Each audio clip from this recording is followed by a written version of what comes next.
gone and hurt yourself. Now, come on, sweet thing. Don't you sweet thing me! Now, why don't you, baby, just... They can't. We made them.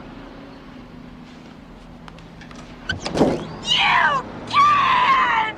We made you! We're just some loyalty, you puky thing! We made you! We made you! Oh, we made you! We made them! We made them! Welcome to Franchise Killer, a podcast where we pick movie franchises or wannabe franchises, review them film by film, and see where things went wrong. Or, all right. Dang, Bubba. Raw talking right now, like that's the way that guy. I could not understand a thing that guy said throughout the whole movie. Like the occasional word would slip through, but for the most part, it was pretty much gibberish. You know what that star means right there? It means you don't want to be there when that camera finds out. Bubba. Bubba. I think that might be your best impersonation I've ever heard, Noah. I'm Reese. Across from me, David. to his left, Irina. to my right, Hendershot. also known as, Noah. and not only a hero, but a genius too. We have AJ. Man, did you see kind him? of you. He was out there. He almost died. yeah. What movie did you watch this time, genius? What? I love that. You didn't you watch watch the these, humans finding a cache of weapons and struggling and surviving against these machines trying to kill them? Yeah, we did watch a movie like that. Robot? I don't know if that's the best Arnold impersonation I've heard y'all were doing with the whole redneck stuff. Arnold. Oh no. Robots, Arnold Schwarzenegger. Is this, I mean- could it be I didn't know they were going to make any more movies after this one, but this was, Terminator? yeah, for the third one, it was pretty good. Why Terminator 3, Terminator? Rise of the Machines. Rise of the Machines. You're right, all right. Yeah, so you thought that, our next franchise was Terminator and we jumped kind of right in with the third movie because that does make sense. I don't know. Yeah, so unfortunately you're wrong again, AJ. Today or tonight, whenever you may be listening, we are talking about Maximum Overdrive, a movie that came out in 1986, directed by none other than Stephen King. It also stars Emilio Estevez, Pat Hingle, Laura Harrington, and Yeardley Smith, among others. And a screenplay also by Stephen King, adapted from the original short story Trucks, which is a part of a collection called Night Shift, which was a bunch of short stories that Stephen King kind of put together into a book, and Trucks was among that. Have you ever had one of those moments where you are looking for more books from the same author and you find one and then you get it and you realize it's just short stories? Yeah. Man. It is disappointing. That was Disappointed! so. I think the first time that happened to me was The Raven. By Edgar Allan Poe. Edgar Allan Poe. I was just thinking that. I mean, it's a good collection of stories. Yeah. But I was Yeah. like, I thought this was gonna be some big, Long, epic, dark, evil. Nope, it's a bunch of short stories. Yeah. And I'm not like dissing No. that at all. Like I've actually Yeah, heard that happened Night Shift. after 50 Shades of Grey for me. I get that. Short story? I was so upset when there wasn't fan fiction for that one. You're right, too. there's none. Yeah, where is the fan fiction for 50 Shades of Grey? I don't working know. on Already a fan fiction. Working on it. All right. For those that are new to this show, on this podcast, we first go over our thoughts on the film before revisiting it for the episode. Then we dive into the story, break it down bit by bit, and talk about the more significant moments. Then towards the end of the show, we give our brief reviews and numbered scores, along with an analysis on the health of the franchise and whether or not this film hurt it. So, Irina, Yeah. had you seen Maximum Overdrive? Oh, yeah. Before you're cutting me off. She's so excited to say that, yes, I've definitely seen this movie before. But yeah, go for it. Oh, I think I maybe saw it a couple times, and way back when I was a kid. So I just always remember very particular scenes, but nothing that important. You always got the Green Goblin face stuck in your head. So once you get to that truck and you recognize it, I think that's the distinguishing factor here. It's like, if you recognize that truck, then you've probably seen it before. Yeah. David. Nope, never knew this movie existed. And but you know what? Finally, a Stephen King movie done right. Yes, and that's from the master himself. And all those trailers, he's like, if no one else can do it, you got to go in there yourself. And like I'm butchering what he said, but it was. If you want something done right, you got to do it yourself. Yeah. I feel like, all the producers and directors and everyone after this looked at this movie and thought, maybe he shouldn't be directing. I think he looked at this movie and thought that maybe I shouldn't be directing too. it's possible. It's all that cocaine, man. You think you could do anything on that stuff. Yeah. Okay. Noah. Yeah, I saw this, I think, once, maybe twice, long time ago. I only remember flashes of weirdness. So like me. Yeah. Flashes of weirdness from Noah. Yeah. AJ, how about you? I don't know. I kind of feel like I have, but it also may be that time that I watched Smokey and the Bandit and the Final Destination movies back to back. It does kind of feel like a weird amalgamation of some of that. Them. I actually think there's a pitch for this movie that would be really good, but we'll get into that later. Like something that would really work, I feel like. Yeah. For my part, I have also seen this movie once or twice. Certain moments of it are kind of fuzzy. I remember not hating it, though, as a kid. Like, I had fun with it. It was like, there's certain scenes that I distinctively remember as kind of scarring me as well. Like Scarring? Yes, at the baseball field when the kid gets rolled over by a steamroller. Oh my gosh. For me, when I saw that, I was like, That's nope. like the Deadpool They ice killed a rink scene. Kid! Yeah. But it was, for me, it was brutal. Like, at a young age, seeing that. Yeah, This yeah. isn't Like kids. the Sandlot. Yeah, I put the wrong VHS in. I feel like I saw a behind the scenes or heard somebody talking about the making and how originally he wanted something a little more brutal, like Yeah. of a kid dying, and they're like, Yeah. no, we can't do that. But then they're like, oh no, but you can run him over with a steamroller. That's fine. And show the head getting squashed. Yeah, it's like, that's fine. Well, yeah, and I don't know if it's available, but there is a cut of this movie that was apparently much more brutal. With that said, David. So, we are a movie franchise podcast, and we love talking movies. And if you want to keep hearing us talk about movies, you should think about supporting us. We have an Instagram, and we have a Facebook page, we have a Twitter, and most importantly, we have a place where you can go on Apple Podcasts and then hit that 5-star review and let us know what you think. It's very important to us, and we care what you think, so let us know. And also, we are putting together a Patreon, so there will be more announcements on that in the future. But we're working on it, guys, and that'll be another source of fun content for people that want to contribute. So yeah, looking forward to that as well. But Noah, give us that story, will ya? Hi. My name is Stephen King. I've written several motion pictures, but I want to tell you about a movie called Maximum Overdrive, which is the first one I've directed. Wow. What in the dickens is going on around here? A lot of people have directed Stephen King novels and stories. And I finally decided if you want something done right, you ought to do it yourself. Who was driving it? I don't know. Curtis! It's coming after us! It was my first picture as a director, and you know something? I sort of enjoyed it.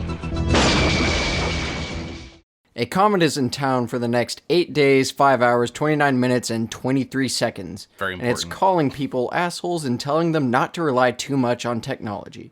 In Wilmington, North Carolina, inanimate machines are coming to life and killing the living. Gas pumps are spraying people in the eyes. Vending machines are nailing those headshots. And lawnmowers are chasing innocent children. We now introduce Bill, an ex-con, a cook, a genius, a hero. Deke, a young boy on a baseball team whose daddy dies. Kurt and Connie, an annoying, recently married couple. And Brett, a girl that likes to hitchhike with creepy snake oil salesmen. Each of them has an encounter with the haywire machinery, and this leads them all to the Dixie Boy truck stop, where they are held prisoner by circling murder trucks. Oh, excellent first synopsis there. Yeah. You put a little bit of your opinion on the film into it. What do you mean? Annoying couple? I didn't find them annoying. They're amazing. Well, maybe. No, I'm just kidding. What are you doing? One of them. No! Correct me if I'm wrong, but I think the first uttered lines in this movie are, "Honey, come over here, sugar buns. This machine just called me an asshole." Yeah. I love You just that called part. me an asshole. Yep, that's what I put in the. I think that's Stephen King, right? Yeah, it I was just him. love to imagine him going, "Oh, this will be funny." So I think that's your litmus test for this movie. You kind of know what you're getting from that very first line. This movie does have a cult following.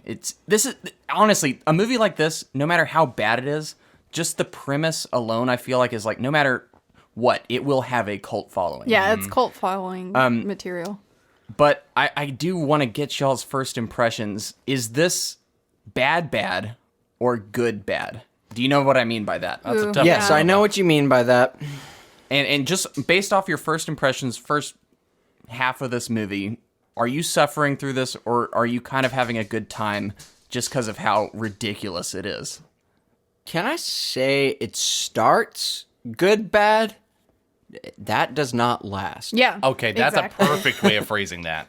I actually feel the same way. It has the earmarks of a good bad. You're like, oh, this is gonna be fun, and then as it progresses, you're like, oh, it's not going the right direction. Yeah. Like, the premise is fun. Like, Yeah. it's totally ridiculous. Some comet is in, as Noah said, in town for 8 days, something hours, whatever. Literally on the Star Wars screens And or it whatever. possesses all of the machinery, and you get to see all of these kind of events play out. Yeah. We got the baseball scene. We've got again the murder trucks. It's just, and the opening scene is weird. It's like a drawbridge sequence where I'm like, I feel like you could have come up with something a little better to really set this up. Yeah. But I do like seeing machinery act against humans in a totally ridiculous way. But It also- F you on It the seems screen. like it was also just an excuse to introduce AC/DC as the main music for this So- film. Yeah, that's to answer your question about is it good, bad, or bad. Every time it kind of dipped into the bad, AC/DC came on. It's like, okay, that kind of brought me back above the line personally. Yeah, Dude, you're right. They totally did that as kind of a duct tape over the movie. It's like, here, slap that on there. Yeah, Keep it's the like- mood going. yeah. Every time it starts to lull, okay, here we got another banger from AC/DC. yeah, that's so true. So this is the one and only movie directed by Stephen King. Although there's a lot of kind of there's talk that maybe George A. Romero came in to give a helping hand among other people to kind of shepherd this into something that can be seen as a film with a plot. I see the Romero influence. Yeah, but I wanted to ask y'all, do you think after this, do you think Stephen King actually has it in him to direct a movie, or should he just never touch anything like this again? I think he It's can. debatable. I think he is great for a consultant on his own work, Yeah. but actually making it, no, I don't think he has the vision. I would like to see him make something now, having learned his lesson, I suppose. It's like, why not? But Why not it give him is the chance? definitely one of those things where you kind of feel like leave it to the professionals. Although I do enjoy kind of a rookie coming in to, put their art out there. And I think that's what I would like to see is now that he's not distracted by drugs or anything, I would like to see how he would try to do that. Definitely with a little help from friends, for sure. Yeah. Yeah, I actually really agree with you. I think he has it in him to do something good under different circumstances than this. Yeah. For watching the first part of this movie, it is based off a short story, and I feel like that kind of shows. Yeah. And as I was watching this, I was like, this would be a good, 20, 25-minute part of an anthology. Huh. What could that be a part of that is also anthology-based, that was a film that Stephen King and George A. Romero were... Creep show, maybe? Creep show. Exactly. Yeah. It also fits kind of in Twilight Zone, too. Mm-hmm. I think this would totally be a great anthology addition to Creepshow. Maybe Creepshow 2, have your 25 minutes of Maximum Overdrive. But short snippet, a small snippet. Mm-hmm. No, it can have 25, 30 minutes. Okay, no, that's what I mean. But compared to a full-length movie. Yeah. Also, what year did this come out? 1986. Perfect. So this might have been his reason to stop doing drugs. I have a quote for you guys. I just typed in Stephen King cocaine years. And here's a good quote. Is that like Picasso's Blue Period? Apparently not. So this is a quote on his usage. He said, "Well, I thought I was in control, but in reality, I wasn't. That was cocaine? Yeah, that was coke. I was a heavy user from 1978 until 1986. Something like that." Oh, no. Something like that. Does not surprise me after what this whole thing was like a coke trip. I imagine he was sober after for a moment and watched the product and realized, He's like, oh no. God. I have Came three, down from that high. I have 3 fun quotes from Stephen King about this movie, in retrospect. These are all from kind of interviews. Right. When asked why he hasn't directed a movie since Maximum Overdrive, Stephen King responded, "Just watch Maximum Overdrive." So he gets it. He gets it. I appreciate his humility about that. Yeah. Stephen King later called this a, quote, "a moron movie." And in an interview discussing Under the Dome in 2013, Stephen King admitted that this was the worst adaptation of his work. Oh my gosh. I think that he's being a little bit harsh on himself. I get it, though. Is he? I think there's fun to be had. Yeah. I think you just Yeah, don't but like not him the- being down on himself. Not the direct. Okay, there's fun to be had, but probably not the direction he was intending. Okay, so the thing is, he is being harsh, but at the same time, wouldn't you much rather see someone who's he is by no means a slouch as far as making interesting content? He's got it made. He has a for vision. the rest of his life. So it is nice to see someone that is that high in rank actually be humble about something they did wrong, you know? So I like hearing that. Yeah. I still wish he gave it one more shot, maybe more sober. Yeah, But, yeah. He's been burned once and won't do it again. But I honestly think the opening to this movie, despite some pretty cringy acting and some just really poor line delivery, I like the premise. I like all these people kind of convening at this this truck stop, the Dixie. It's fun. They're like, what Dixie the heck? boy. Yeah. This is the part of these apocalyptic movies that I enjoy, when everyone is trying to figure out what the heck is happening. And for me, as ridiculous as the premise is, I like this kind of everyone's in the Dixie truck stop and they're like, okay, machines are being weird. This is like The Mist, but instead of The Fog, where they're that whole community is inside the grocery store and they don't know what's out there. Yeah. This is like that, but they can see, and it's just 18-wheelers. It calls to mind The Mist, The Happening, and even, to me, Tremors somewhat, where it's just kind of like this small group of eccentric people Now that's good trying to bad. figure out what's happening. Yeah, that Tremors is real good. Not even good bad. It's just, I think it's just very good. Okay, Tremors is very intentional. Yes, okay, that's why it's good. Not if it was good bad. If they were trying to make that just like a blockbuster, amazing movie for the Oscars, that would be good bad. But they knew what they were doing. Yeah. I had fun with the opening to this movie. I was kind of totally on board with what it was putting out, and I understood why it has its cult status. It's not horribly paced in the beginning. You've got a lot of just really loud, obnoxious characters that are entertaining in a weird way. I don't quite I'm gonna agree push that it's back on well. that. I don't think it's well paced. But no, But it, I mean, it's entertaining because of how bad it is.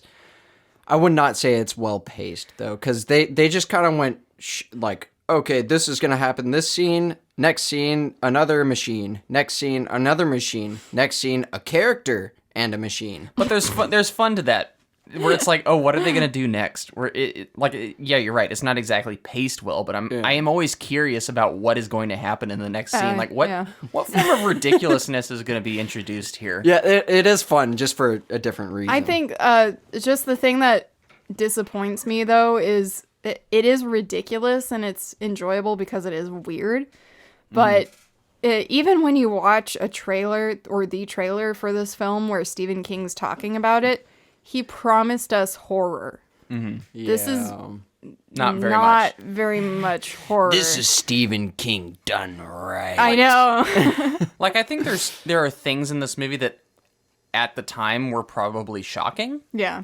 but I would not say I'm exactly scared of anything. I do think having the Green Goblin on the hood of this truck is effective imagery. And I'm like, that thing has a personality that the other machines don't really, and it does seem sinister, and I'm kind of a little wary of it. Yeah, it also calls to mind that like something that a lot of people do, and it's a psychological thing. You see faces in inanimate things. Yeah. And so that sort of just kind of enforces that idea, but actually putting a face on a machine. So it's I think there's an interesting message going on here that's kind of diluted by this cocaine dream that's happening. Yeah.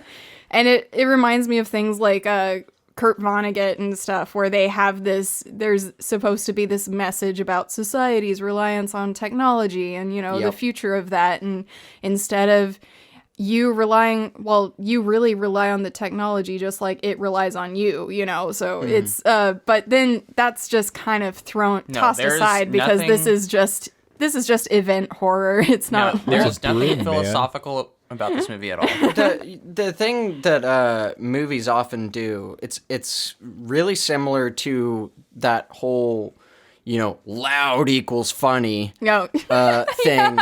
And it's gore equals horror. Yeah. I totally disagree with that. I'm so tired of things thinking something is effective because there's a lot of gore. Or shock value. Like, Or my the gosh. shock value, yeah. And there's some times in which it works. Right. But for this, it was just a little much for how campy it was. Yeah. So, did you have something to say, AJ, or were you just chiming in for a second there? Oh, well, I was just, piggybacking off of the whole, I guess, motif where he throws in that line of, the comet is a broom for aliens to eradicate humanity, to clean up everything. Oh, gosh. Yeah. Hey, they could have included it in this. I'm glad they did not. Well, isn't there a clown on the back of the tractor trailer? Maybe that's a reference. I don't think it's. Yeah, that was in Optimus Prime's Juggalo days. It was a rough period for him. Okay, let's talk about quickly, and this will kind of lead into another thing where it seems Stephen King has a lot of pull because he got AC/DC and he got like a decent budget for this thing, but they also got Emilio Estevez in the lead role for this. Hunky. At the time, a pretty big name. He portrays Billy. Bubba. What are y'all's thoughts? Oh, he's fine. I don't know. There's not really much to glean from him. Honestly, he's the only one that kind of works, I guess. Well, in a way, it almost doesn't work because he's the only, I would say, good actor in this. But when everything else is kind of like faltering around him, you're like, it doesn't work. He's handling everything in a normal fashion, like how you would expect someone to. Mm-hmm. And everyone else around him is just wildly He's in a different movie. Eccentric. He's in a different movie than everybody weird. else. I actually don't think he's that good in this. No, it's like he's not great, but compared to everyone else, he's just he's still stoic. Well, at this time, the acting style was a little less natural. It was more on the campy side, and It's so weird though. Like he'd be relatively normal throughout the movie, and then something would just get him really down out of nowhere. Like he'd be like, I'm just a coward. Like I should have stood up to the police officer or whatever. Like that moment in the basement, remember? Yeah. And then later on, he's pumping gas for the trucks, and afterwards he's being comforted by what's her name, Brett. And he just looks like he just got out of a battle, like a real traumatizing battle or something. And no, you had just been like pumping gas outside. Yeah. Are we even there yet? No, I just wanted to comment on his performance. Yeah. And it's just Look, he's hunky. He sells for what this is. He sells it. It's just that this is not a good movie. But that's something that's weird about this movie is and maybe it's the Stephen King factor, but this is a movie that would not. This type of movie would normally not have the pull that it does for all this talent. Like, a movie like this should not have AC/DC doing the soundtrack. A movie like this should not have Emilio Estevez in the lead. A movie like this should not be directed by Stephen King. But it is. Like, it has... Like, this is a movie that this is pure grindhouse. But it has a budget for some reason. And it has talent for some reason. Yeah. That's what strikes me as weird. Yeah. I mean, it's not that weird. I guess Stephen King at one point just decided he want to direct a movie, so they let him. It's weird that he chose this though. It is weird that they. Yeah, that's what I'm saying. Like when you think of like, oh, Stephen King's directing for the first time, he picked Maximum Overdrive. Yeah. No, you'd think he would pick one of his best of the best, like cream of the crop. Like I'm gonna direct. I didn't like that, The Shining that came out. I'm going to direct my own The Shining. Or you'd think he'd pick one of his big ones. Yeah. You think maybe someone, a producer, whoever, asked him to do this one specifically? I don't think so. Then they were like, it'll be great. We'll like market it around you. It'll be fine. No, I wouldn't be surprised if someone did put that idea in his head, but he just went with it. Yeah. They're like, hey, you're so big right now. You should direct your own movie, Yeah. And again, drugs, I guess. Yeah, so, and he's all like, yeah, I should do that. Another thing about this movie, and maybe this is the George A. Romero coming into it, being kind of a shadow director. That's rumored. That's not actually like confirmed. But he apparently was on set a lot. To me, this movie doesn't seem like it was directed by someone who is completely incoherent. Like, yes, it's silly. Yes, it's like goes to some weird places. But when I think of a movie that seems like it was directed by someone on drugs, I don't think about this movie. I think about something like Crank. Never-ending story. Oh, Crank. Like, when I watch Crank, I'm like, someone was on cocaine the whole time that this movie was made. Oh, yeah. But They were. They were on cocaine. So I do have something that would be insightful, I think, to why Stephen King. Why is he directing this? So here's kind of a quote from him. People would write me letters. They really started to flood in after The Shining, he said. What they were all saying really seemed to boil down to, where the hell were you? The Shining, of course, was directed by Stanley Kubrick in 1980. In 1986, King took on the task of directing Maximum Overdrive, a movie starring Emilio Estevez, and was based on King's short story Trucks, as we all know. There's a spirit in the works, even though it's just print on page, he added, and sometimes the director gets that. And I was curious, if I did it myself, what would happen? Would people say you ruined it yourself, or would they say, yeah, we got what we want?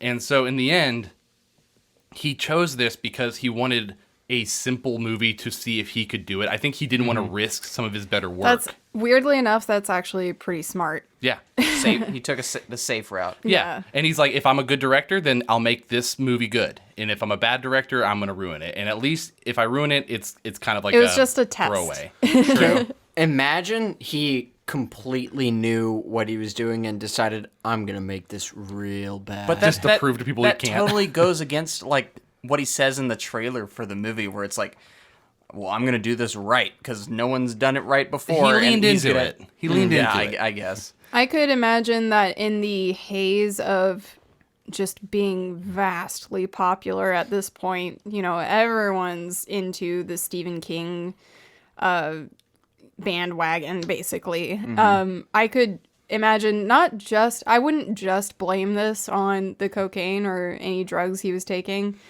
but also the kind of high on his own supply sort of situation where he's received so much acclaim and credit for so many things that he's like, yeah, I'm going to direct now and we'll see how that goes. And, you know, at some point, Icarus falls, you know, like they climb too high and then that's, you know, okay, that's my limit. I can't go beyond this. And he had some bangers before this, too. The Shining being one of them. I remember as an idiot little kid, I used to think every Stephen King movie was directed by Stephen King. I was the same. I don't blame you, though, because it all says Stephen King. Yeah, they will all market it on whatever. His name was bigger than the Stephen King and Larry King. Yeah. All right, before we move on with the plot, how are y'all feeling at this point? The trucks are circling the Dixie truck stop. All the characters are growing increasingly nervous and about what's happening. They've discovered a bunker that this guy's got rocket launchers in there for some reason. Hey, man. Cool. Most people have their spares, you know. You never know. Zombie apocalypse. Yeah, I'm pretty sure this takes place in the Carolinas, but I swear I saw a Texas flag at one point. Oh, yeah. They mentioned that a guy was down in Texas early in the movie. So Isn't there a Maine license plate? I thought it was like, or maybe that was just might have been a hint. no, reference. it's Carolina. It's like North Carolina. Yeah, yeah. That's right. It says it at the beginning, North Carolina, Wilmington. But yeah, you're probably right. There's all sorts of weird stuff. I don't know where this is. Who cares?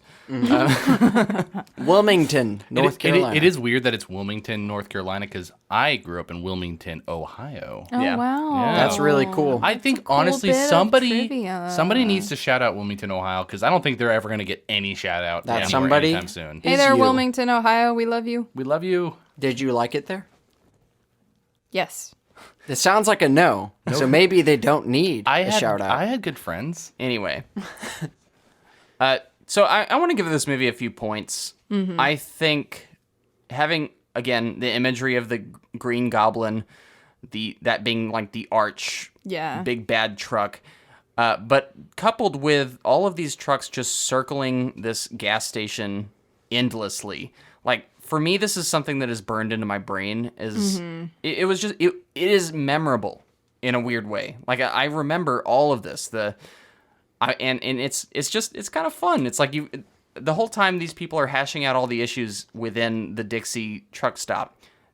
In the background, and you can constantly hear them and see them, are these trucks just circling the whole thing. And I'm like, that is evocative imagery to me. Like, it just kind of works in all of its weird gonzo-ness. Yeah. It's evoking something. I don't know if it's good. I do like to imagine being on this set, too, where there are all these driverless cars, and they're real cars moving around, you know? So there are no real computer-generated special effects in this movie, and I actually really like that. I think that's one of the highlights for me, is just seeing all of this practically done. Yes. And there are creative ideas in this movie. Yeah. This is not bankrupt in that department. There's bad movies where they are just so boring because of their blandness. I would not call this movie bland. It is bad, but it is not bland. Yeah. I do. Yeah, I think like having so many different, like, I guess, perspectives of, you know, you have the newlywed couple driving on their ark, you have the guy trying to look for his son, the kid, and, you know, the Bible salesman, the Brett, you know, runaway, hitchhiking, all converging to one point, kind of keeps things moving along enough where it's not just, you know, bland, like you said. You're excited to see them all convene at this Dixie location. And honestly, the kid to me, the baseball Deke. kid, his setup almost seemed like different to me. Where it was, it did. Where it was like he was observing things in a way that, I don't know. It just felt. It felt different for sure. It was more ominous than the others. Where it's just like he's passing by these. Yeah. You know, seeing how this destruction has been wrought on the earth. He observes just different people who are dead along the side of the road. That moment is actually a lot more like the mini-series of The Stand, where, you know, like the certain people were left alive and everyone else died of that sickness. And so a lot of them are just kind of walking through this kind of apocalyptic, time, and just seeing people dead laid around on the street. And yeah, it's exactly like that. It's a completely different mood. Except when it cuts to there's like a dog that's dead on the road with an RC car in its mouth. And I'm like, how did that happen? Like, it's funny, but it's also, it does a good it's a good bit of world building. I enjoyed the ice cream truck kind of on the prowl, I wish that was the main villain almost. An ice cream truck? It was creepy. Like, there's something creepy about seeing an ice cream truck, and it's kind of ominously Twisted playing metal. this happy music.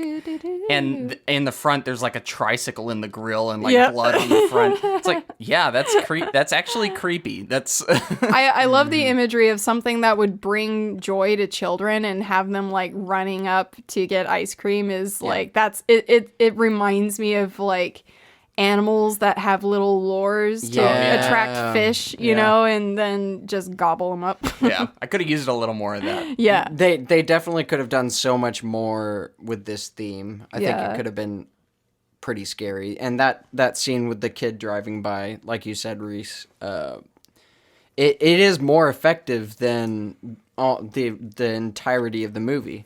Just because of the severity of what you're seeing and the atrocities that all the people have suffered. Yeah. So I think it would be much cooler if they redid it now and just maybe made it into 2 movies. Maybe, yeah, exactly. Or 7, made it into maybe. 7 different movies. That's what we need. It's like a Need for Speed. We need them to just keep pushing it out. Overdrive movies. It would be kind of funny.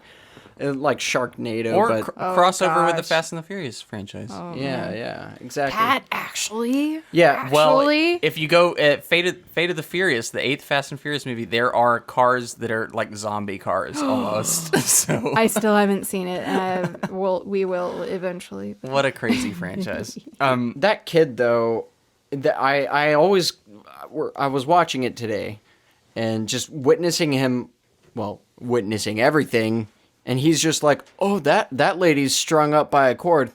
Whatever. Just gonna continue cycling. He kind of just shakes his head like, oh, man. Like, oh, darn. That person's been run over by a lawnmower, but whatever. I wouldn't go near it. I'd keep going. I don't think. Yeah, no, it's not that. It's that he did not seem fazed by it. He had a look of was kind of fazed. uncomfort. Okay, he was concerned, but imagine seeing that. You would be absolutely traumatized. I would, yeah, but I guess because this is, it's hard to say. This is more cult classic, but I feel like something that would be really effective is seeing a kid passing through this neighborhood and deliberately looking straight ahead and kind of like at the road down so he doesn't see anything. Maybe because doing that's some what I trembling. would do. Yeah, you know, like it would you be seeing bodies just strewn around, and then he's just kind of like deliberately not looking at them. I think we're analyzing way too much. No, I'm I just agree, I no. agree. We're analyzing too much, but I'm like, if I were to make this kind of film, All that's right. what I would want to But- do. Yeah. With all that said, Noah, do you want to continue that story? All right. Part 2. A machine gun rolls up and kills some people, then threatens everyone with death unless they refuel the trucks. The survivors at the truck stop realize that they are basically slaves and formulate a plan for escape, which leads them to an island with no motorized vehicles. Bill comes to the conclusion that the machinery coming to life is a plan for aliens to destroy humans in order to populate Earth. Eventually, Bill leads the group to escape through sheer will, a grenade, and lots of plot armor. The Green Goblin follows the survivors, which ends up in a standoff with Bill, who obliterates it with a rocket launcher. The survivors then sail off into the sunset. As the curtains close, we learn that Russia nuked a UFO nearby, the comet passed, and that the survivors, survived. Thus concludes Maximum Overdrive. Thanks, Russia. Oh boy. Honestly. Yeah, this is where the movie starts to kind of Starts? mind the pun. It starts to spin its wheels a bit. It's like I was having fun with the initial setup of this movie. This is Right. it, and we alluded to this earlier. This is the right type of B movie in the first half. Yeah. And then it just starts to get kind of boring and even more stupid, but in the wrong way. Yeah. I don't know if y'all felt the same way. Well, a movie like this needs to keep upping itself. It needs to go over the top and over the top, and it kind of stagnates. Their only solution to killing these things is rocket launchers. Like that. Okay, they killed the first 2 tractor trailers with a rocket launcher. Then they killed another tractor trailer with a rocket launcher. Then they killed the final one with a rocket launcher. Wait. Don't forget the time that Kurt and Connie made it roll down a hill and it started bursting in flames. Oh, gosh. I was fine with that. It was just stupid. I know. Also, I noticed as it was driving, like, about to go over the hill, it was already on fire. Yeah. I was like, it was.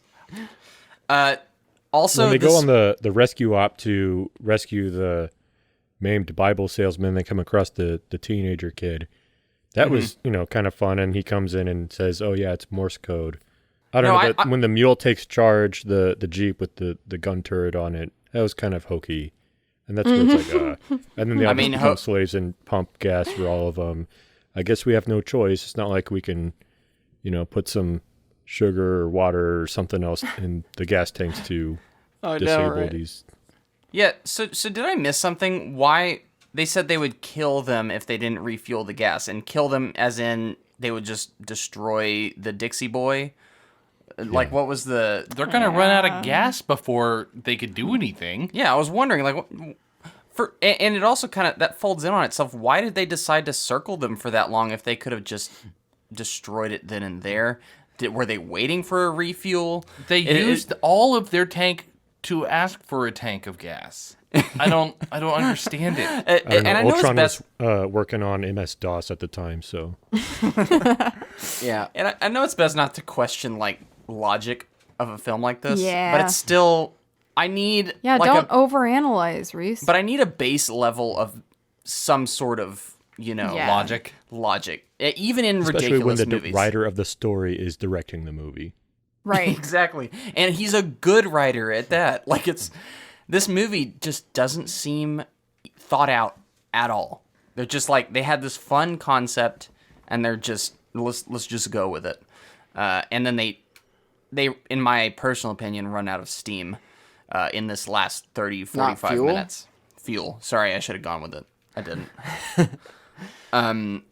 But let's, what are y'all's opinions on this point of the film where Emilio Estevez... I wanted to talk about Bill and Brett, this romance that forms out of nowhere, almost. Well, it is in the middle of nowhere. I laugh even asking, but do these guys have even any chemistry at all? Like, No. Why did this need to be a part of this movie? Why? Because movies need sex. That's what they need. Honestly, what gets you turned on more? Nothing more than an apocalyptic truck circle. I think the only point of Brett's character was to, like, reaffirm to the audience that Bill is a hero. Yeah. And the hero gets the girl. literally says, hero. Like, every you're a time. hero, and then he says he's a hero and a genius later on. And, like, that just... Why?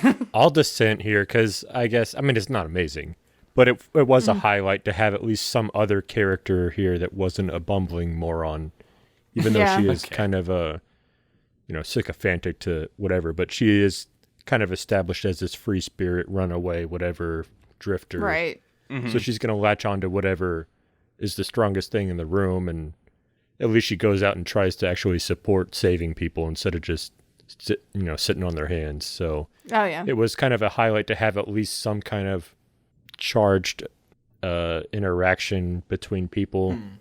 I mean, it wasn't amazing, but it was okay. It was at least something. I appreciate you trying here. Honestly, I didn't think that they didn't have chemistry. I just think that I think that as characters, I could tell what their role was in the film, and when you put them together, it's like, okay, it makes sense that they'd latch onto each other. So I wasn't really ever bothered by it. I mean, I didn't think it was like, oh, this is greatest romance since Romeo and Juliet. But if they had Jennifer Grey, Unpopular this movie would be opinion. amazing. yeah. Emilio Estevez and Jennifer Grey. Nah. Yeah, okay. She's like a Jennifer Grey knockoff. She's like, That's rude. I do think one of the highlights to this movie happens during this point. That one lady coming out and just saying, "We made you, we made you, we made you." That is a cult classic comment right there. Like that immediately you know that people will be repeating that line. That's does the it B tier. twice. That's the She B does tier it- stuff we're yeah. looking for. Yeah, she does it twice. I think even more than that. No, well, she goes out and makes a grand display. Yeah. Yeah. Twice. The first time she's fine, but the second time there is a machine gun mounted mule out there, and she's like, "We made you," and Yeah. she gets shot. But it's We were waiting for that moment. that's Some like of us wish it was Connie, though. that for me. Oh, we all wished it was Connie. Yeah. But That for me Brett, was- or what's his name? The main guy, Billy. Billy. He Billy. just, I mean, they're casually, as they're captive, he literally is walking right next to the mule who could just jump on the back and, grab the turret. Yeah, it was Literally take control of the situation. What are they There's going a to do? logic, Instead, he decides guys. to drop a grenade on it, and then Yeah. These movies don't get logic. I also think there's a missed opportunity throughout this part of the movie that makes the ending feel so anticlimactic for me. Is you have set up this main truck as the quote unquote villain, the Green Goblin truck, the toys, whatever it says on the side. I don't know what it says. Happy Toys or something. Yeah, they don't do enough to keep ramping up that this is the most threatening of the machines. Like it's intimidating, but ultimately amounts to nothing. I don't know if y'all feel the same way. I just could have used more of that main central truck being in more scenes and just really causing more mayhem. I agree. I thought that the Green Goblin was going to be kind of the ringleader, but it just is the one that happens to follow them. Look, Yeah. man, it's the one with the face, so it's easier for him to see things. I wanted something ridiculous in the lines of like it individually targeting people, like, and you just seeing these vicious murders by truck play out, but it doesn't really happen that way. You get that in, what was it, Christina? Christine. Christine, sorry. Yeah. Yes, and that's what this movie could have used, a little more Yeah. Christine. And at this point, I think also Bill has come up with this plan that, there's this island where no vehicles exist. It's a safe Nothing motorized. Yeah, it's a safe haven. You can't even make it That's through it. this. It's Well, just so- where is he going to get the food? Yeah, I just like, I love that he had this realization halfway through the movie, and then, okay, that's our plan. Let's go to the vehicleless island. We got to make it to the marina. It's just funny. The There's writing is nowhere- amazing. The there's writing is nowhere amazing. To go with this, it's just so bad. Yeah. I was checked out. This is the point where I almost 100% checked out. First time, I did. Then I rewatched it, and then I made it a little bit farther. It took me a while. I think 3 tries to get this movie down. I really would like to have a headcanon where the Russians that take down the UFO, then it sparks Red Dawn, goes into that franchise, and this is also a prequel to the Transformer franchise. I would my God. love that. That would be That hilarious. fixes this movie. This leads into Bumblebee. Yeah, exactly. Turns out they're all Decepticons. Wolverines! So I think the ending to this movie. Sorry, we're watching the "We Made You" scene. You make love like a hero. The way she moves is so like weirdly robotic, and She's a machine. Terminator. yeah. But so this leads into what I think is a extremely anticlimactic ending, where the survivors make their escape through the sewers or the sewer line, wherever it is, and it seemed very easy. They made it to the marina. They shot a rocket launcher at the big bad Green Goblin truck, and then they jumped on the boat. That was it. Like, I thought we were gonna get this big boss battle, like, because they shot the rocket launcher and it was this really cool scene where you see the smoke and the eyes light up red, and I was ready. I was like, okay, this is the Mouth opens, he swallows the missile. No, this isn't it. That would make it more interesting, though. But I thought this was going to be a confrontation between like the actual quote unquote good guys and Bubba, the like sleazebag. Yeah, there's no resolution to that at all. It's just like, hey, you suck. And then that's it, pretty much. Well, it turns out it's just as easy as we ever thought it could be. Yeah. But I thought this was going to be like, this was going to really solidify this as a fun B-movie, having this big fight at the end where this truck does some ridiculous stuff, or at least tries to like ram into the boat or drive as it's on fire into the lake. Something more dramatic than it just sitting there and then blowing up. Like I was severely underwhelmed, especially based off the energy that the first half of this movie was giving me, and then it just decided to kind of peter out. Did y'all feel the same way?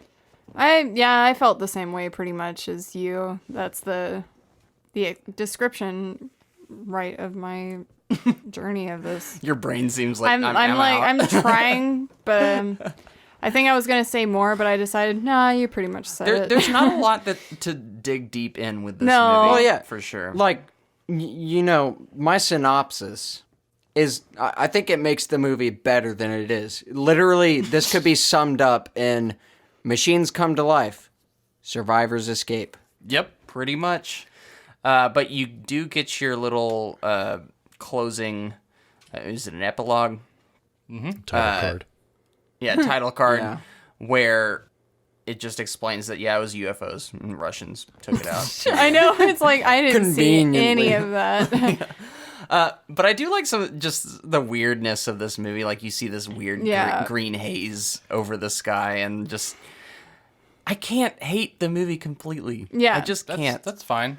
This movie needs a defender, Reese, and you're the hero it needs. David, if you give this, like... Not only a hero, a genius. I hope you don't give this too low of a score. I'm just going to say, I don't think I'm going to be the only person in the camp I'm in. I don't think you shouldn't have given this too low of a score, says the one that gave it Chapter 2 a 5.5. That's not what we're here for, guys. That's not what we're here for. That's a deserving score. Yeah, but I gotta call it out right now since he's judging. And you weren't able to be there. Yeah. Look, this movie is its own special part of history. Yeah. Stephen King got his movie. And we're gonna give it our scores. That's it.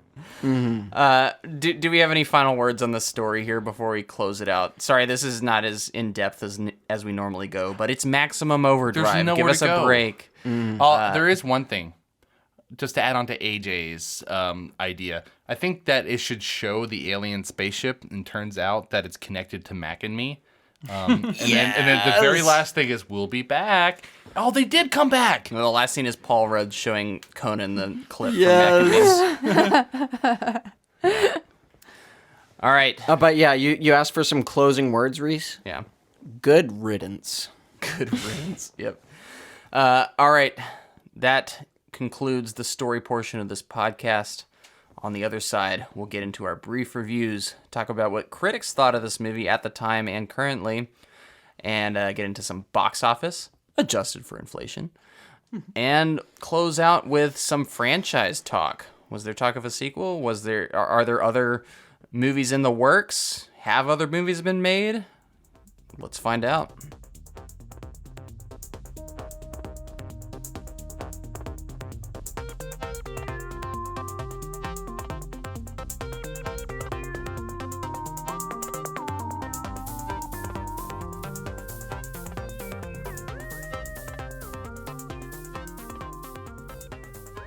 Welcome back. Let's review Maximum Overdrive. David, as per usual, you have our scores. The first up is Irina with a 3. Yeah. It's bad. It's not it's not the worst I've ever seen. Like, for something that everyone talks about Stephen King being high, it is actually put together. You can follow the story, which is good. That's about as much as I will give it, there are some moments that do actually make me laugh. But for a majority of the film, particularly in the middle, it's kind of like eating a sandwich where the bread is a really high quality bread, but then they kind of just put cold bologna in the middle. You know, I'm like, the meat of it isn't really that great. And I found myself sort of zoning out. I expected to enjoy it more, and I think that was the problem, because I remembered watching it as a kid and just thinking, oh man, this is going to be a ride. And it was surprisingly lacking. It's a grilled cheese sandwich with cheese whiz instead of chicken. Oh, ew. No. Surprise. I don't know if it's quite that bad. It's yeah, I think it's no Neverending Story 2, which was just shameful. I'm so happy that that's the standard for I think bad. that's going to be our lowest for a very long time. Yeah. I think it's very hard pressed to be beaten. This one is close, though. This one was the closest contender, I think. I don't know disagree. if it's closest. I disagree. I don't think it's closest. What? Yeah, I think they're worse than this. No. That we've covered. No, Yeah. I'm talking about what we've covered. I agree. Yeah. That we've covered, I think there are worse. This one is at the bottom, and if you are saying it's not, you are Okay, high. so this is my review. Let me No, it's talk. not. Yeah, if you want to talk about Tomb, You'll be able to talk in a second. Tomb of the Dragon Empire, Empire. you can on your review. I will. I will bring up. We're Tomb of the gonna Dragon we're gonna Empire call on it. my review. Can we refer to it as Toad now? Toad. TODE. Yes. Toad. Tomb of the Dragon Emperor. Yes. David gave never Toad a will. 7. Okay, sorry. Continue. No, it's good. So I think some of the highlights came in the first 30 minutes maybe, and then I started not really paying attention until only weird stuff started happening. And I think that's pretty much it. I think I'll stick with a 3.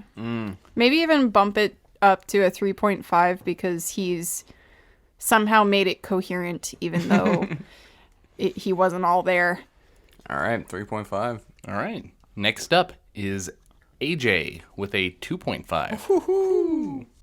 Yeah, so I was verging on 3, but I kind of Yeah. thought about it, and like I mentioned earlier, like this is the writer, author of the story who should know, what to do the most thematically, character-wise, everything.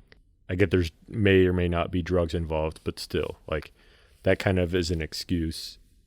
Like, even if this is your first directorial debut, you kind of know art in general, the format of it. So that's where I'm fine with the 2.5. And honestly, what propped up this movie was AC/DC. Yes. Honestly. And honestly. it's interesting to say that. Without the AC/DC songs, it would be a snooze. I had fun with it, despite all the criticisms. I would watch this movie again, oddly enough. Definitely with alcohol and friends and maybe some kind of drinking game. Yeah. But I would rewatch Absolutely. this movie.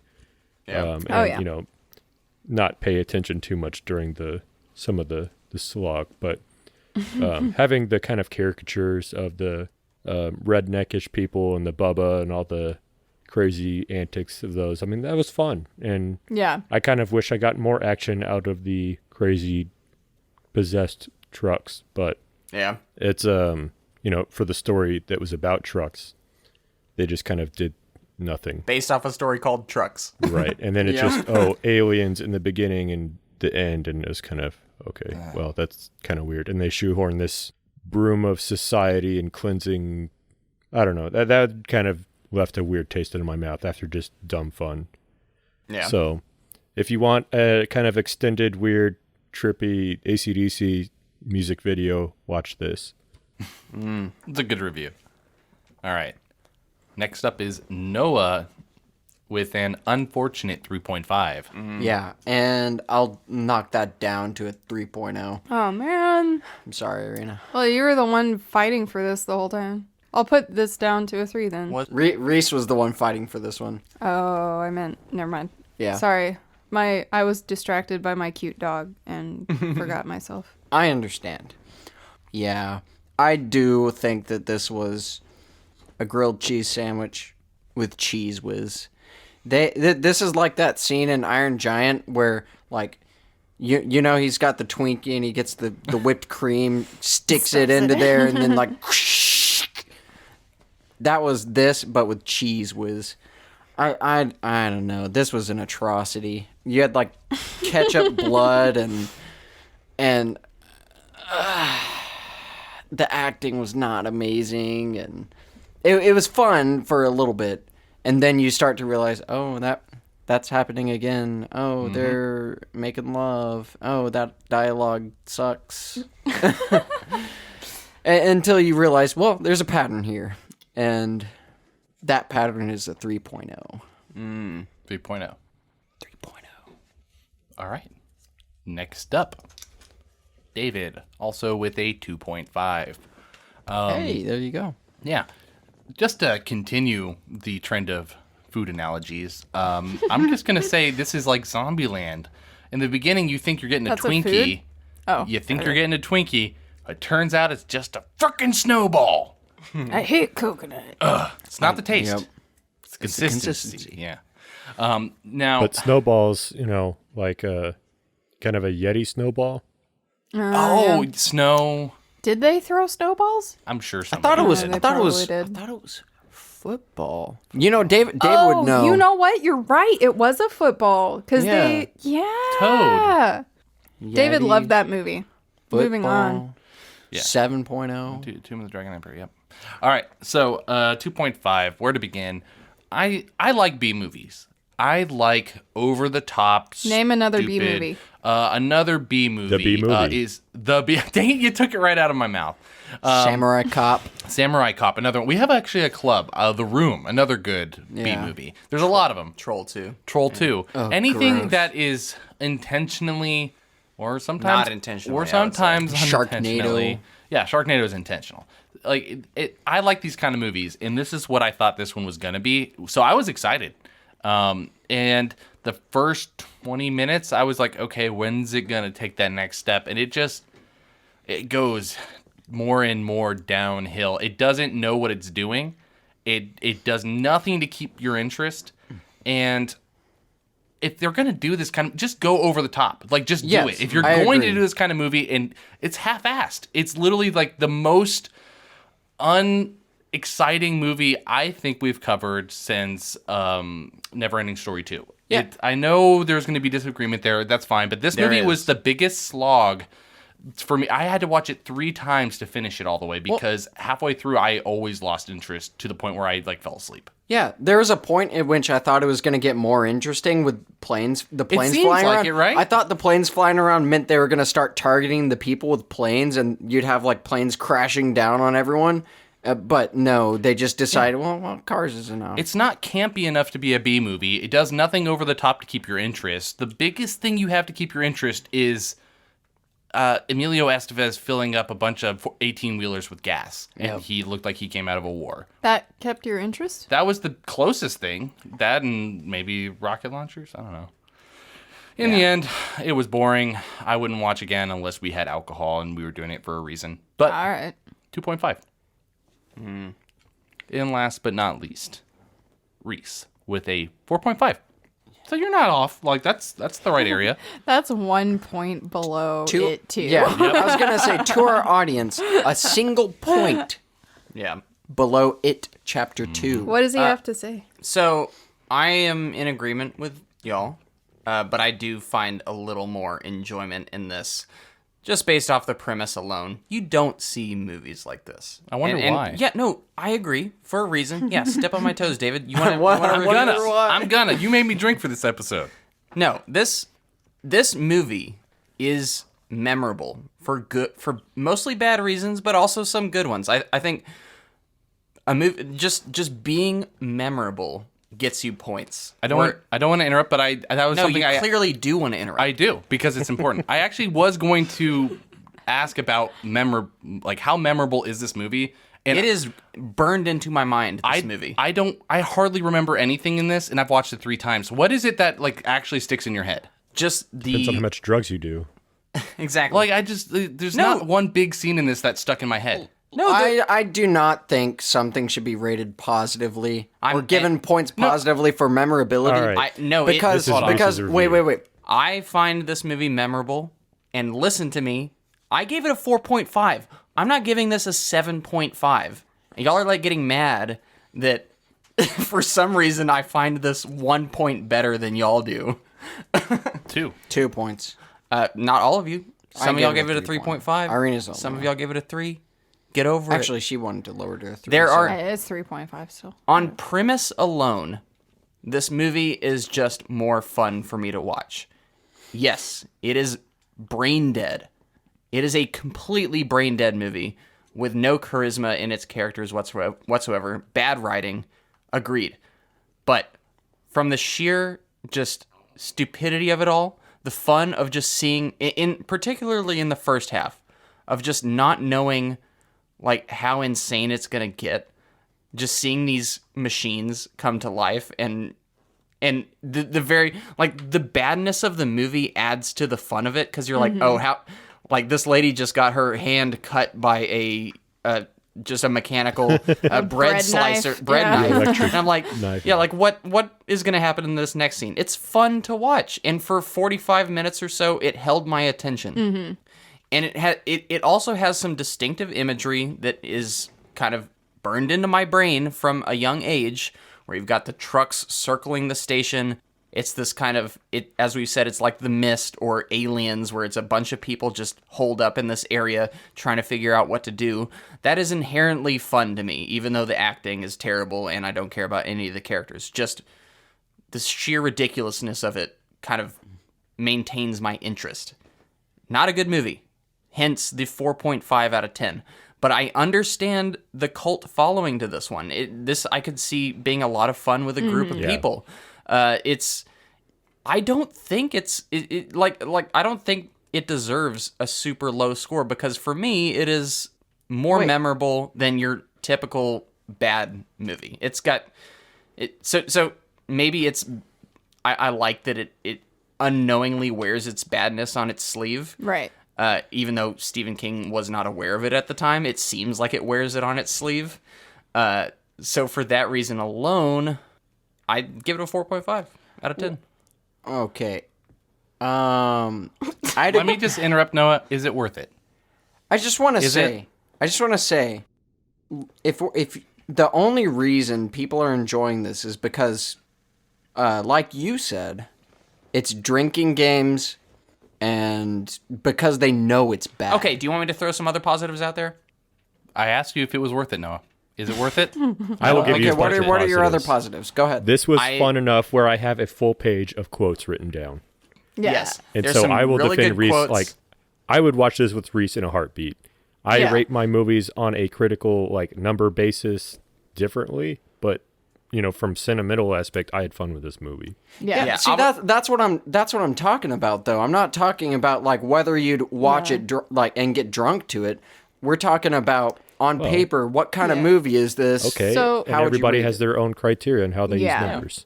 All right. I think there's value in how much you enjoy something. Yeah. Like bad or good. I would watch this any day over some other movies that we've covered on this show, like Girl in the Spider's Web, Mummy, Tomb of the Dragon Emperor. I would watch this before that heaping I would garbage agree. pile. I would agree with that. Sold. Like it's more, Yeah. it's just inherently more fun. So- and I know This is why talking about these kind of films are so much fun, because any listeners out there, our ratings aren't law. If you get offended by any of them, remember that ratings are purely personal opinion, even when people try to put reasons into it. It's all going to be different. This So- movie is a line. Yeah, this one is definitely there are those that don't really subscribe to this kind of entertainment, and then there are some that just love it. you know? Take a rocket launcher to it. Yeah. Sorry, I think the first half is that kind of get drunk to it, shots game enjoyment. And I actually enjoy the first half, but for me, the second half was just kind of boring, like David so said. I feel like at that point you're already drunk and it carries you We're through. beating a dead horse as far as that goes, but now I'm thinking about it. This is tiptoeing a line that not many movies do between being a B movie and not being a B movie. For me, I agree with that. it wasn't bad enough to be a good bad, and it wasn't good enough to be a good movie. Therefore, it ranks lower. So- but I can see where people could lean. It's in the middle. It's here's teetering. where I concede to you a little bit. Okay. And this is why my score is still 4.5 and not something ridiculous. I know, but to me it still feels too high. And I get it. I get it though.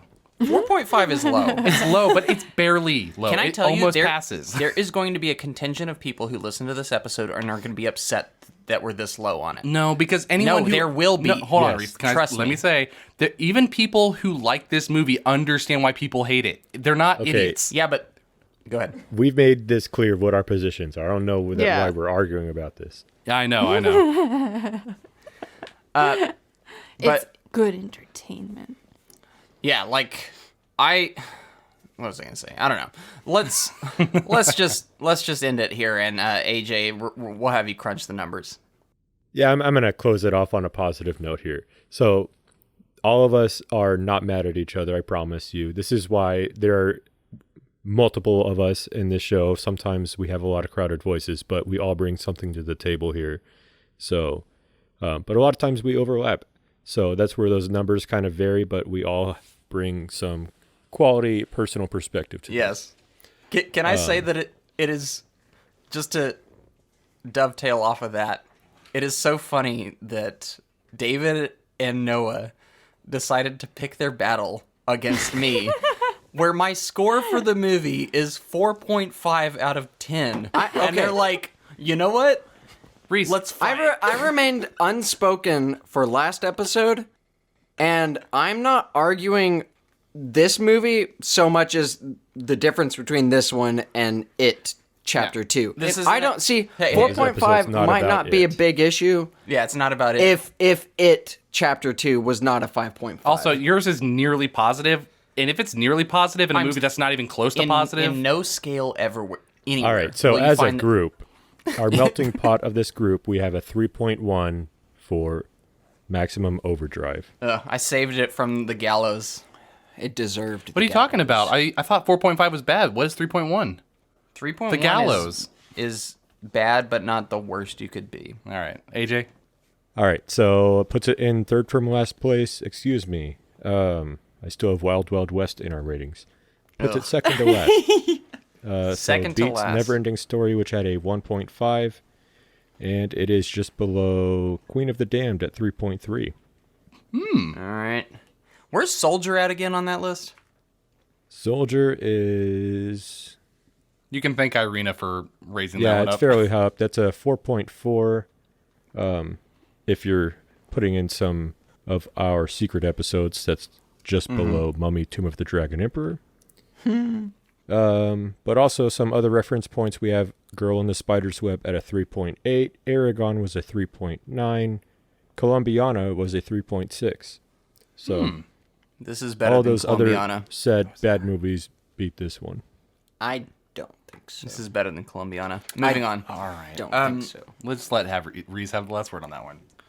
Better than Columbiana. Moving on. Critics. On Rotten Tomatoes, this movie has a 15%, with an audience score of 50%. Cult classic. People go back. Guess what The Room has? A lot higher than it should. David, you're coming in hot. on You this one. looked at me when you said that. You were asking me to retort. You're coming in hot. That's what I do. On Metacritic, this movie has a 24, which is not good, but an audience score of 6.2, which is technically positive on Metacritic. Yeah. And on IMDb, it has a 5.5, which is very mixed, trending towards negative, but still a lot higher than you would think for a film like this. So, yes, this is where the cult classic status kind of shines through. Obviously, the audience scores are a lot higher here, and critics are kind of down in the dumps. Though, not unanimously negative. There's a couple of positive critic reviews in here, which Wait, is did honestly you a make, little did you make surprising. your way onto this list? No, I did not. Nice try, though. I would love to see Reese's review. Yeah. I wouldn't give it positive. 4.5 out of 10. I still want to. I know. I still want to see it on there though. Yeah. But yeah, mixed to positive from audiences and overall negative from the critics for Maximum Overdrive. Let's get into the box office. This movie released on July 25th in 1986. Also playing in theaters at the time were Aliens, The Karate Kid Part 2, Top Gun, and Ruthless People. A movie I've never heard of, but actually made a decent amount of money. It's a Disney movie. Ooh, Top Gun, though. Yep. The movie was budgeted at the time at $9 million, which translates to today's dollars. It's a $22 million in today's dollars.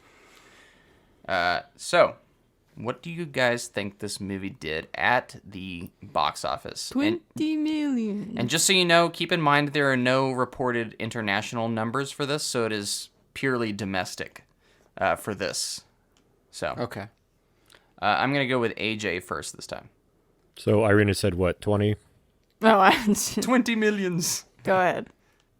No, it's fine. I'm trying to think. So original, I was going to say 10 with inflation. So what's that, like 24? Are we doing inflated or not inflated? Inflated 24. Inflated. All right, 24 for AJ. That's the inflated number. Noah. I think it made less than its budget. I'm gonna say a solid 13 million. Yeah, inflated, of course. Irina. You know what? My 20 million was a joke. But now it But kind of seems. now I'm gonna just leave it there, I guess. Well, in which case, I'm going to go on the high end because this is a Stephen King movie. They had marketing for it. I feel like it would easily get shot down, but I feel like the initial wave may have carried it. I'm going to go with 30. Dang. Irina. What? You Dang it. are the Dang. closest on this one. Noah, you're second place, though. Wow. Close. This movie made 18 million, and dang. that is adjusted for inflation. If you go back to 86, it was actually 7.4 million. You know what my hint to that being a good guess was? It was a reference to the Jurassic Park film. Jurassic World. Yep. The Fallen Kingdom. Yep. And nobody laughed, not even you. So I was like, maybe I was actually close. No, I thought that was your actual guess because that's what I was thinking. Was funny. It was a reference. Good guess. To be fair, I thought it was funny, but I was just thank like, you. I'm gonna hold back my chuckles I'm a because professional. Because it might be close. Sorry.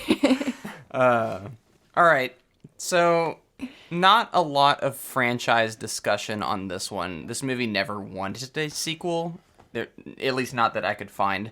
I'm sure, yeah, if it were a gangbusters success, they would make a sequel or do something. You. Did gangbusters. That there would be a sequel, but alas, we do not have a Maximum Overdrive or two Overdrive. I would. Okay, that would be great if they called it that. Well, you know, at that point, they know what they're doing. Yeah, They're like, yeah. this is going to be a B Maximum movie. Overdrive. But this movie has been not remade, but there was a adaptation of Trucks, a made-for-TV movie came out in 1997 starring Timothy Busfield, and that is even received worse than this movie. It's just called Trucks, but it came out in 1997. And recently, Stephen King's son, Joe Hill, has expressed interest to write and direct a Maximum Overdrive remake with some Wait, alterations. Jonah Hill is Stephen King's son? I would love that. That would be the most hilarious revelation ever. Also, Pixar's Cars is amazing, based actually. on this story. Yeah. But 2020, like that was just last year. There's interest in kind of reviving this property, which I find kind of fascinating. People were bored during COVID, and they're like, what could we remake? Yeah, but what I think is the true, like, the essence of this show that applies to this, the franchise killerness. It's not a franchise, but this killed Stephen King's directorial career. Like, this was it. He directed this movie. the beginning and the end. But Yeah, the audience scores were pretty decent. Yes. I feel like, though, if this movie had been received better, he might have been a more prominent director. If only he Yeah. wasn't bad at it. And I all think, of us, like... there's a hint that this had some kind of powers that be backing, like, big Yeah. production. They got AC/DC and like an album Yeah. based off of this. Yeah. Give I that think man it's a like raise. De Laurentiis, producer. Yeah, Dino company. De Laurentiis, yeah. Yeah, so this Ano- had some kind of power moving behind it. Yeah. Yes. So this is also, you brought up Dino De Laurentiis, who produced this. There's a kind of fun fact here. This is taken from IMDb, so I'm just going to read it verbatim. But it's also kind of got a kind of fun franchise spin on it as well. And here's the quote. "It is because of this movie that Evil Dead became a franchise. Stephen King loved The Evil Dead, that Sam Raimi's 1981 Evil Dead, and his high praise of the film is largely credited with its success. While making this film, he heard Sam Raimi and the other creators were having difficulty making a sequel. King brought this to the attention of producer Dino De Laurentiis, who helped Raimi make Evil Dead 2. Had King not been working with Dino De Laurentiis on this movie at the time, the horror franchise may never have gotten past the original." I will say Evil Dead 2 is probably my favorite of the three. Oh, yeah. Me It's too. so good. Someone did my fruit salad. Great movie. But, like, there's positivity to be gleaned from this. So don't throw Maximum Overdrive completely under the rug. Also, No, under the bus. under the bus. There you go. It's worth I should- watching. Yeah. Do Or not the throw lawnmower. Maximum Don't throw Overdrive. it under the lawnmower or the steamroller. You know what? I'm going to lean on Reese's under side. the steamroller. I say go for it. Watch it. Watch it at least once. That's the thing. I would say watch it. You Yeah. know, it's so stupid, but like, there's no other movie like this. At that point, watch any movie that comes out. And I did want to pit before we leave. I did want to kind of selfishly throw in my pitches for two versions of this movie that I think would work. So have any of y'all seen the movie Duel by Steven Spielberg or Joyride, starring Paul Walker? I've seen Joyride. I think there is a legitimately scary version of this movie that you can make, a serious one, and I think there's the goofy one that you can make. The serious one is that you do a Joyride-esque or Duel-esque movie where you have your victims in a more vulnerable position like a car, and there is an 18-wheeler chasing after them. And you only figure out that it is sentient later on, like it's just, it has no driver. I think you could genuinely do something scary if it took place at night and they're just driving along and suddenly this thing comes up behind them. Like and a it's- Christine angle. Yeah, but like out in the backwoods, Yeah. like this movie, like Maximum Overdrive takes place. You could do something that would be genuinely scary, I feel like. And just, I would love a cat and mouse movie with that, and then maybe it ends up at this Dixie Boy truck stop in the end, and you meet more characters and stuff. But I think you could do a legitimately a good thriller based off this property. And then, as I said, I was going to concede to you, David, earlier. I think there's a version of this movie that is a lot more fun and even more ridiculous than the one that we got that just totally leans into just how insane this huge premise is and just goes all out gore, everything, so many more contraptions coming to life and doing insane little things. Those are the better versions of this movie in my head. But I think the one that we got is not the worst version that you could ever have. I'll concede to my that. personal I'm sure there's a worse version of this that could be made. Yeah. Yeah, if it hadn't been made. But with that last note, that is the end of Smoking our the discussion. Bandit. Smoking the Bandit, yeah. that is the end of our discussions on Maximum Overdrive. So next week, what have we got? It's a big one, guys. It is a big one. This might we be already covered it. It could be the biggest one that or at least one of the biggest ones we've covered. We're talking about, We're watching Cat's Eye. or just Cats. Cats. Just the new Cats movie. No, we're talking about The Shining. Stanley Kubrick's The Shining.